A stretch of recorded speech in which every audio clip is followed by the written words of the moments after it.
In this brief tutorial, I'll be showing you how to electronically sign documents. Before we start, it is important to note that documents cannot be modified after they've been signed.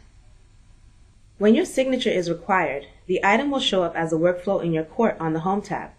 Click the process name to open the process instance and take the signing action. Choose the action from the process instance window. But remember, the name of the action will vary from process to process. When prompted, click the Review and Sign link, and then click Review Document to open the file in DocuSign. If this is your first time using this feature, drag and drop the signature icon onto the page to choose a font style for your signature and initials. You'll notice that your name and initials are automatically loaded based on your eBuilder username. To make changes to the font, click this Change Style link to choose from any of the available options. Keep in mind that once a font style is selected, it cannot be changed. After choosing a preferred style, click Adopt and Sign. Take some time to review the file before signing. Look out for any signature, initial, and date lines that need your attention.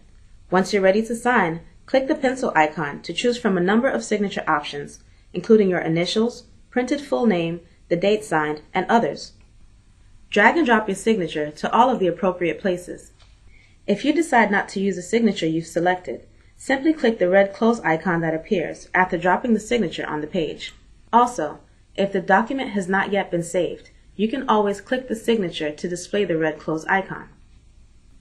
After you've completed your review, you have the option to download the file, print it, save it for later, or complete the task now by clicking Finish. Remember, once you click Finish, you cannot come back later to modify the file.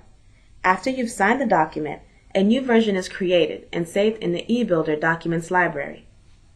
After all required signatures have been added, the file becomes a certified signed document that cannot be changed, and it is saved in the eBuilder Documents directory in the folder specified by your eBuilder administrator. Thank you for watching. Should you need any further assistance, please feel free to contact eBuilder support at 1-888-288-5717.